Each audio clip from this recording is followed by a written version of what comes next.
Et nous sommes de retour au plateau pour la dernière partie de cette émission. Nous abordons notre quatrième sujet. Nous parlons du Togo. Fourniture d'électricité. La CET suspend le plan de rationnement. Alors, la compagnie énergie électrique du Togo, la CET donc informe son aimable clientèle que la publication du plan de rationnement de la fourniture d'énergie électrique mise en place depuis le 18 mai 2024 pour l'informer sur la gestion du déficit énergétique est suspendue à compter de ce jour suite à l'amélioration de l'approvisionnement de ses fournisseurs extérieurs. La direction générale de la CET remercie sa clientèle pour sa patience, sa coopération et l'invite à continuer de consulter régulièrement son site le www.cet.tg pour toute information utile. Un communiqué signé en date du 9 août 2024 par la direction générale.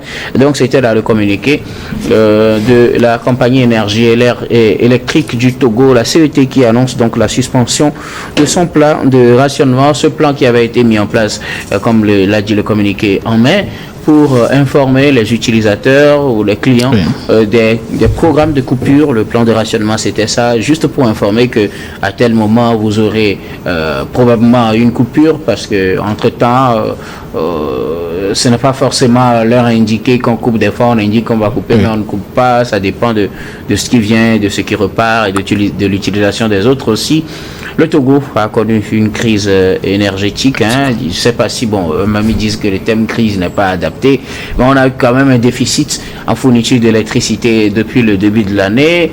Entre-temps, en avril, ça s'est un peu amélioré et ça a repris. Et donc en mai, la compagnie énergie électrique du Togo a sorti ce plan de rationnement. Mais depuis un moment, on remarque que les coupures se font rares et que ça commence par revenir à la norme. Et voilà le communiqué qui vient de certifier, communiqué en date de ce 9 août. Nous en parlons avec nos invités. La CET donc suspend ce plan de rationnement, peut-être un retour à la normale. Abassa. Oui, le communiqué nous prouve que nous sommes de retour à la normale. Et c'était une situation déplorable parce que l'électricité, elle est vitale. Elle est vitale parce que au-delà de l'énergie que nous avons pour nos quotidiens, il y a les industries, les usines qui sont coupées à un moment donné à cause de ce déficit d'électricité qui est dû à deux choses. Notamment le problème d'approvisionnement des matières, notamment le gaz, qui font tourner nos centrales thermiques, qui fournissent de l'énergie, et en plus l'approvisionnement en énergie au niveau du Ghana. Donc le gaz, c'est beaucoup plus au niveau du Nigeria que nous importons, que le Togo importe pour faire tourner nos centrales. Donc ce déficit a créé vraiment de soucis à toute la population. Imaginez par exemple ceux qui sont dans le froid, qui importent des choses congelées et surgelées, qui manquent de l'électricité pour un moment. Ce sont des pertes énormes pour l'économie. Imaginez des usines, des entreprises qui tournent qu'avec l'électricité. Même les forgerons et tout ça là, tout le monde avait eu quand même à perdre quelque chose. Énormément pour certains, mais moins pour d'autres. Mais cela veut dire que l'énergie quand même, ou bien l'électricité, que c'est quelque chose de très vital pour l'économie. Et l'État doit s'assurer. C'est pour cela que ces entreprises qui opèrent dans des domaines stratégiques, notamment l'énergie, le carburant, l'eau, et tout ça là ne doit pas être mis à la main de n'importe qui. C'est pour cela que l'État doit avoir vraiment ses yeux regardant dans la gestion de ces sociétés ou de ces compagnies qui gèrent ces domaines stratégiques de l'État. Et la CET, nous nous réjouissons aujourd'hui quand même que on nous annonce pas ce communiqué, que nous sortons de la crise. C'est vrai quand même qu'après que ce rationnement a été mis en place en mai, notamment le 18 mai 2024, nous avons constaté plus tard, après 2 mois, que la situation est devenue presque à la normale. Et je pense que c'est au fur et à mesure qu'ils ont eu la certitude que ça serait pérenne désormais, qu'ils ont fait sortir ce communiqué. Donc nous ne pouvons que les féliciter, les encourager à faire mieux. Vous savez, la gestion de ces genres de structures, pose des problèmes dans beaucoup de pays. Donc, notamment la gouvernance des entreprises parapubliques. La gestion des entreprises parapubliques, ça pose problème. Donc, et ce n'est pas seulement au Togo. Hein. Vous avez vu que dans certains pays, par exemple le Mali, nous l'avons débattu sur ce plateau un jour, que leur compagnie qui gère de l'électricité avait fait des milliards de dettes au point où l'État était obligé de couper l'électricité à certains niveaux donnés pour essayer d'arranger la situation. Et aujourd'hui quand même ils ont eu gain de cause, et je pense que c'est le redressement ou bien le regardant ou bien l'audit de la gestion de ces structures de l'État doivent être mises en avant, et surtout le contrôle de la gestion, de la gestion de ces compagnies. Vous savez, les affaires de corruption et tout ça là, ça passe souvent par là. Et les mécontentements aussi des employeurs. Oui. Il faut le dire clairement, hein, que les gens de la CET, à un moment donné, ils avaient manifesté. Oui. Au moment où cette crise était les agents, oui, les agents de la CET avaient manifesté. Pour d'aucuns, c'est par rapport à la gestion, pour d'autres, c'est par rapport aux gourmandises de leurs supérieurs. Alors que il faudrait dire quand même que c'est un secteur vital, et le minimum, le patriotisme doit accompagner tout. Que ce soit celui qui dirige ou celui qui est dirigé pour la gestion de ces genres de structures. Vous savez, il y a des gens qui réclament certaines primes que nous voyons parfois fantaisistes, oui. Mais il y a aussi certains supérieurs aussi qui sont trop durs à répondre à certaines demandes des employés. Ça crée parfois des tensions, des crises au sein des sociétés, et ça donne ça ralentit vraiment la qualité du travail. Donc, mais là, c'est concernant la coupure elle-même, la société nous rassure en tout cas que la situation est en train de prendre une nouvelle tournure positive, oui. Disons. Oui, exactement. Et je le dis tantôt que c'est en cette période où il y a problème de fourniture d'électricité que les agents ont manifesté. Donc les gens ont fait la liaison directe entre une mauvaise gestion du personnel et la rareté de l'électricité. Oui. Il faut le dire clairement, ça a été aperçu par plusieurs comme ça. Mais ce qui a été communiqué, c'est que nous avons un problème plutôt d'approvisionnement de gaz venant du Nigeria par rapport à un sabotage du pipeline et l'approvisionnement de l'électricité venant du Ghana, qui aussi avait connu un problème. Il faut dire quand même que le Ghana même avait subi assez de coupures d'électricité, et ça continue toujours au niveau du Ghana. Même à Accra, actuellement, vous avez toujours des problèmes d'électricité à cause de ce problème qu'ils avaient eu entre-temps. Donc, c'est quelque chose quand même alarmant, mais il faut dire quand même que les dirigeants ont réussi à ramener l'électricité à tout le monde, ce qui donne la joie dans les foyers, mais que cela soit pérenne, que ces situations ne se reproduisent. C'est ce à quoi on s'attend. On s'attend que ce ne soit pas juste pour un petit bout de temps, n'est-ce pas, Gabin Yao? Nous informe quel suspend son plan de rationnement. Il faut comprendre là qu'on n'aura plus à vivre ces douloureux moments de coupure d'électricité. Du moins, c'est pas pour le moment. Bon, espérons-le, parce que c'est un ouf de soulagement quand j'ai eu ce communiqué de la société, disant que bon, on est en train de revenir à la normale par rapport à cette histoire de coupure. Notons que même quand on a mis un plan de rationnement, je ne suis pas sûr que ça a été bien évidemment respecté, parce que dans ma zone, quand vous dites que vous serez coupé de 14h à 18h, déjà, quand tu rentres à la maison à 18h, il y a de l'électricité, et puis bon, à 20h, on vous coupe. C'est parti pour demain. Je ne sais pas comment le plat de rationnement. Peut-être ça a bien fonctionné chez certaines personnes, mais chez moi, ça a bien fonctionné. Moi, dans ma zone, ça n'a pas bien fonctionné. Disons-nous la vérité. Mais je pense que c'est une très bonne chose aujourd'hui, parce que la dépendance énergétique, c'est une très mauvaise chose. Aujourd'hui, nous sommes à l'ère de l'industrialisation. On est en train d'aller vers une industrialisation très poussée, et l'énergie, on en a besoin. Aujourd'hui, il y a des entreprises qui travaillent la nuit, des industries qui travaillent la nuit et tout. Donc, on a forcément besoin de l'électricité en plein temps pour pouvoir travailler et arriver à assouvir à une économie qui pourrait nous permettre de gravir les échelons.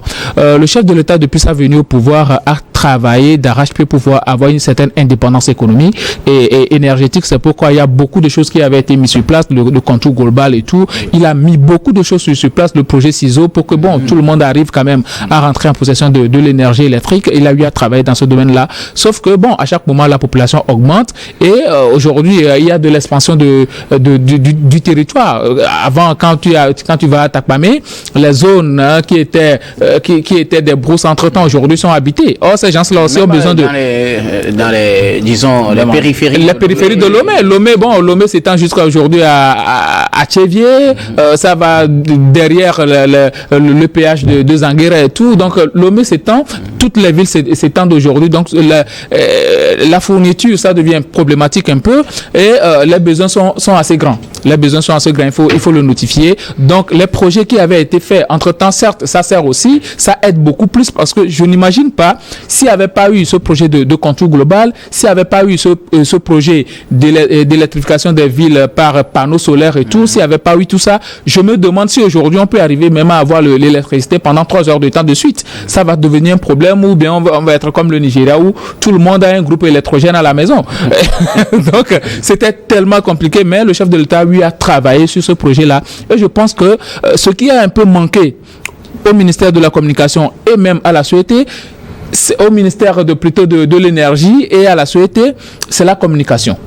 C'est la communication qui a manqué à ces deux-là. Il fallait venir tout de suite dire aux gens, parce que moi, à tout le temps, j'ai essayé de consulter les adresses de la SOET, leur compte Facebook et tout. Leur compte Facebook même, je ne sais pas qui est le community manager là-bas.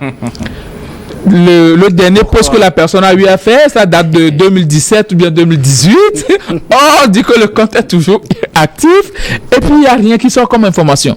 Nous sommes à l'heure du numérique et les informations vont très vite. Si aujourd'hui, on veut que la population arrive à avoir accès aux informations les plus vite, qu'on arrive à communiquer le plus tôt possible. Il faut mettre les populations au courant de ce qui se passe. Parce que même si vous ne donnez pas les informations, si vous voulez protéger la population par rapport à un certain nombre de choses, demain, il y a quelqu'un qui va sortir et dire la vérité. Et là, comme ça ne vient pas des voix officielles, la population va se sentir frustrée. Donc, mieux vaut demander. C'est supposé vérité. Voilà, ne sont pas vérifiables. Voilà, donc mieux vaut dire la vérité à la population pour qu'on sache que réellement, puisque nous savons tous que on achète de l'électricité via le Ghana, on s'approvisionne en gaz du Nigeria. Donc, quand il y a un manque dans ces deux domaines-là, il faut le signifier à la population pour qu'on sache que réellement, ça ne dépend pas de nous.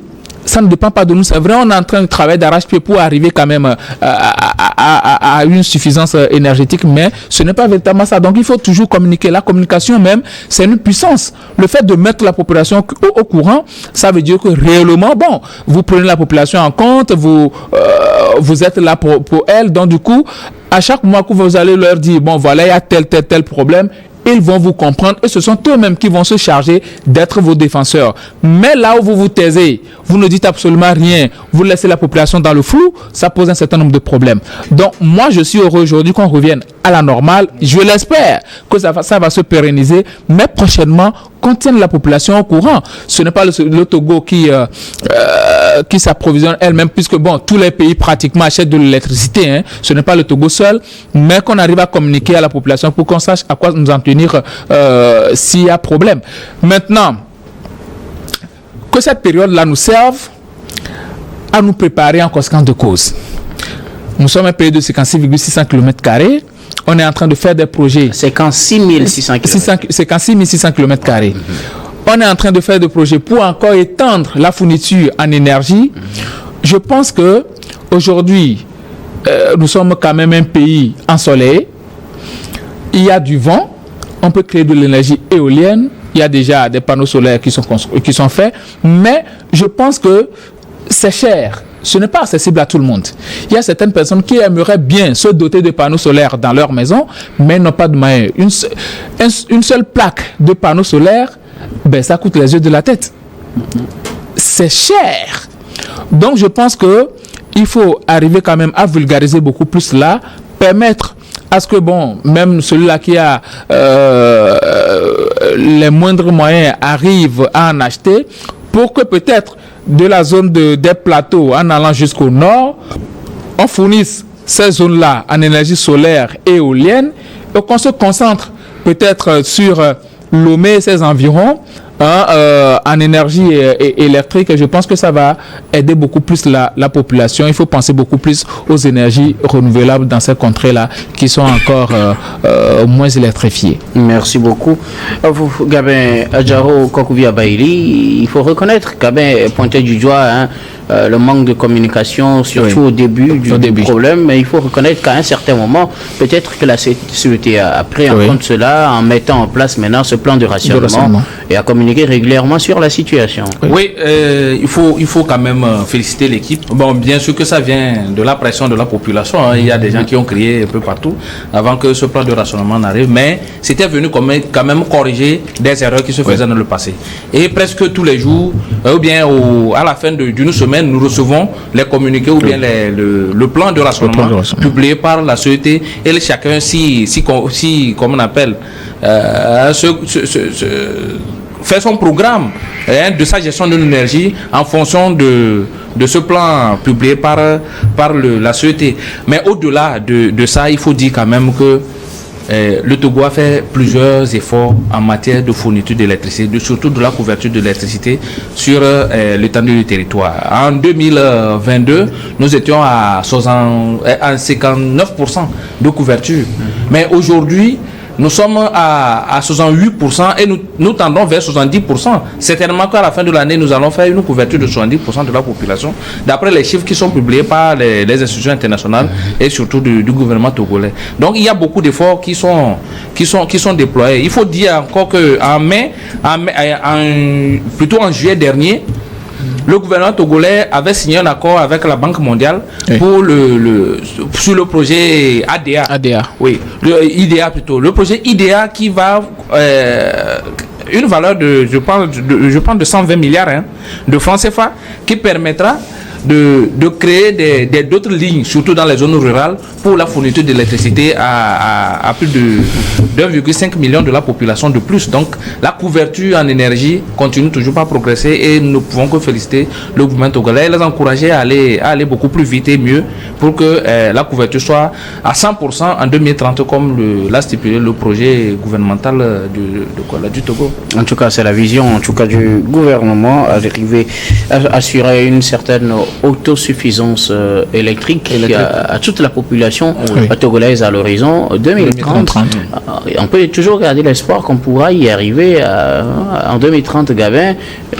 Et quelque part aussi reconnaître que peut-être que même si vous le dénoncez un peu tardivement, la CET a finalement pris la mesure de la chose en sortant ce plan de rationnement et en communiquant, même si comme vous le dites, par moment on semble ne pas voir la réalité de ce plan de rationnement, mais quand même ils ont eu ce plan de rationnement qui leur a permis d'informer la population des périodes de coupure et des périodes de reprise d'électricité.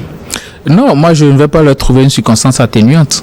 Parce que vous êtes à la gestion d'une chose publique, une chose de première nécessité. En temps normal, il faut être à point sur les informations. C'est très important. Il faut être à point sur les informations. Même si, vous n'avez pas un bon service de communication, les médias sont là, les journalistes sont là pour communiquer. Et il faut féliciter aussi les journalistes par rapport à cette période-là, parce que ils se sont pratiquement transformés en informateurs, en communicateurs de la CET. Ils ont fait un travail de terrain formidable. Il faut féliciter les journalistes. Nous, ce que nous voulons aujourd'hui, c'est que on arrive à pérenniser cette normalisation de la situation que Mila Ziablé a dit, et par le biais de la CET, parce que c'est le ministère de l'énergie et tout. Donc, disons que nous, ce que nous voulons, c'est d'avoir de l'électricité pour travailler et dormir en paix dans nos maisons, pas dans la chaleur et tout ça. Heureusement qu'il fait un peu froid. Donc, c'est assez bien. Nous, quand le chef de l'État travaille sur des choses, on aimerait que ceux-là qui l'entourent l'accompagnent. Pas forcément dans une logique où le chef de l'État, ceci, non. Mais qu'on l'accompagne dans son dynamisme en fait. Parce que j'ai l'impression que il y a certains certaines choses qui sont faites, mais il n'y a pas de communication autour. Il y a des gens qui se sont tus, il y a des gens qui ne parlent pas véritablement de ces projets-là faits par le chef de l'État et tout. Donc ça pose un certain nombre de problèmes.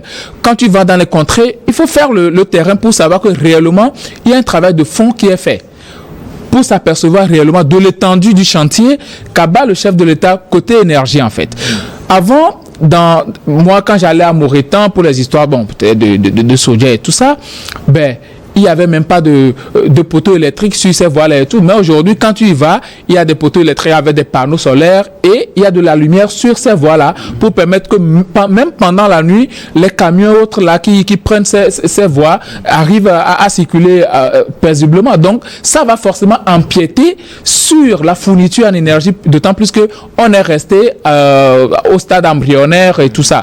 Donc, la moindre des choses, c'est de communiquer, dire que compte tenu de ceci, de cela, compte tenu de l'étendue de la demande, il y a telle chose qu'on ne peut plus fournir. Mais d'ici là, on peut arriver à atteindre nos objectifs. C'est vrai, le projet 2030, ça tient toujours, c'est pourquoi on s'attelle à la création des centrales photothermiques, des contours globaux et tout ça. Mais, même si c'est pas 2030, et que si c'est 2033, je pense qu'on aura atteint l'objectif. Au moins en 2030, qu'on arrive à atteindre les 70% de cet objectif-là, je pense que ce sera déjà bien pour la population. Nous nous rapprochons de la fin. J'ai l'impression que vous voulez ajouter quelque chose à Bassa avant qu'on aille à la fin. Non, ce que je voulais ajouter, c'est que vraiment que, tel que Gabin l'a dit tout de suite, que les efforts, les visions du chef de l'État soient accompagnés de vraiment des gens vraiment présents sur le terrain pour réaliser ces visions. C'est-à-dire que le chef de l'État ne peut pas être partout. Il ne peut pas être partout. Et quand il a des orientations, quand il a donné des orientations, que ceux qui doivent exécuter ces orientations-là soient des gens quand même... des gens qui soient vraiment à la hauteur de l'attente de la population. Sinon... ça risque de faire toujours retarder les projets du chef de l'État et les projets le projet du Togo. Et c'est le retard du Togo qui est constaté au fur et à mesure que les années passent. Et ce n'est pas du tout bien pour nous. Merci beaucoup à vous. Nous arrivons pratiquement à la fin de ce numéro de Regard Croisé. Nous allons faire un dernier tour de table. Ce sera pour vos mots de fin sur un sujet de votre choix. Je commence par vous, Gabin Adjao. Pas grand chose à dire. J'aimerais juste exhorter les populations, les usagers de la route à faire très attention, surtout aux motocyclistes, de tout faire pour aller prendre leur permis de conduire. C'est très important pour la connaissance du code. Ce n'est pas forcément pour le gouvernement qui le font, mais ils le font pour eux-mêmes, pour leur propre protection. Parce que sur la route, quand on vous dit que un engin à 2 roues ne roule pas au milieu de la route, je pense que ça va de leur intérêt. Et il faut véritablement faire en sorte que on prenne les permis de conduire et qu'on fasse doucement dans la route. Le civisme aussi, c'est très important quand même. C'est très important le civisme. Il ne faut pas se lancer des invectives sur la route et tout ça. Et pratiquement, il y a une route qui part de Carrefour Y jusqu'au niveau de Massalassi à Dido Gomé. On a versé des trucs là-dessus. Ça fait tellement de poussière. C'est assez compliqué pour les commerçants qui sont au bord de cette voie-là d'arriver à s'en sortir, d'arriver arroser. Mais malheureusement, ils ne le font pas. Je pense que c'est le rôle de la mairie. Oui, bien sûr, c'est le rôle de la mairie. Je pense que c'est dans le Golfe 5. Monsieur Aboka doit faire diligence pour que les gens qui vendent au bord de la route, auprès de qui ils perçoivent des tickets, puissent véritablement vaquer librement à leurs activités. Merci beaucoup à vous, Gabin Adjaro. Vous êtes juriste et directeur des cabinets Juris Consulting. Merci d'être passé sur ce plateau. Merci, docteur, pour l'invitation. Kokvia Baïli Abassa, vos mots de fin. Mon mot de fin, premièrement, il faut dire que cette période, c'est une période des fêtes de retrouvailles. Et j'aimerais souhaiter bonne fête de retrouvailles à tous les peuples qui l'organisent en ce moment. Notamment mon village, la fête de 15 août va se dérouler. Je leur souhaite bonne fête. C'est dans la commune de Ouawa 2. Il y a d'autres villages qui ont déjà fêté dans la zone autour des thèmes, des thématiques vraiment enrichissantes qui permettent de penser au développement de la localité et cultiver la bonne cohésion, le vivre ensemble dans ces localités. Et c'est une bonne chose. Et j'aimerais bien souhaiter une bonne fête à tous. Mais au même moment, féliciter M. Mawena Dieudonné, Kofi Amegavi, qui est le directeur de matériel de transit, qui essaie d'apporter du soutien à la population de la préfecture de Wawa en matière de reboisement. Il partage des plans, des jeunes plans à la population pour le reboisement. C'est une bonne chose, c'est une œuvre de développement de la localité, de protection de l'environnement que je souhaiterais vraiment l'encourager.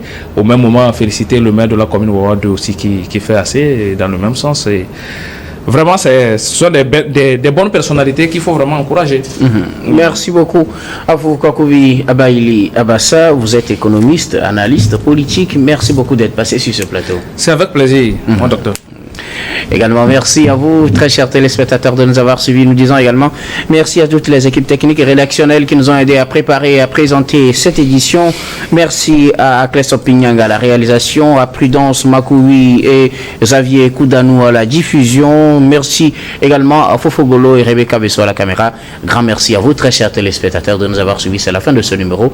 Je vous retrouve demain avec le même plaisir pour un autre numéro.